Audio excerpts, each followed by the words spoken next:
देशभरात जातीनिहाय जनगणनेची औपचारिक सुरुवात झाली असून महाराष्ट्रात ही प्रक्रिया 1 मेपासून राबवली जाणार आहे. केंद्र आणि राज्य प्रशासनाच्या समन्वयातून ही जनगणना 2 टप्प्यांत पार पडणार आहे.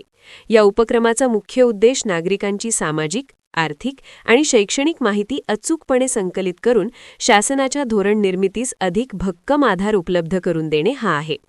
डिजिटल तंत्रज्ञानाचा वापर करून ही प्रक्रिया अधिक पारदर्शक आणि जलद करण्याचा प्रयत्न प्रशासनाकडून केला जात आहे. पहिल्या टप्प्यात देशातील काही राज्यांमध्ये जनगणना सुरू झाली आहे, तर महाराष्ट्रात 1 मेपासून घराघरांत जाऊन माहिती संकलनाची प्रक्रिया सुरू होईल. नागरिकांना स्वतःची माहिती ऑनलाईन भरता येणार असून त्यासाठी सुमारे 15 दिवसांचा कालावधी दिला जाणार आहे. त्यानंतर शासकीय कर्मचारी प्रत्यक्ष भेट देऊन माहितीची पडताळणी करतील.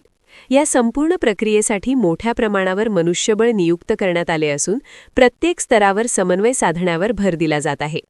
दुसऱ्या टप्प्यात जात, उपजात, शिक्षण, रोजगार, उत्पन्न यांसारख्या विविध सामाजिक घटकांची सविस्तर माहिती गोळा केली जाणार आहे.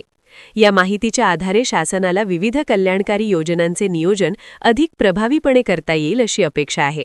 विशेषतः सामाजिक आणि आर्थिकदृष्ट्या मागास घटकांची अचूक ओळख पटल्यास त्यांच्यासाठी लक्षित धोरणे आखणे सुलभ होणार आहे.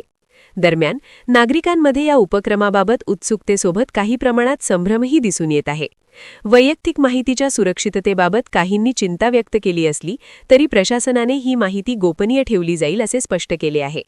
एकूणच प्रभावी अंमलबजावणी आणि नागरिकांचा सहभाग यामुळे ही जनगणना देशाच्या सामाजिक रचनेचा सखोल अभ्यास करण्यासाठी महत्त्वपूर्ण ठरणार असल्याची अपेक्षा व्यक्त केली जात आहे.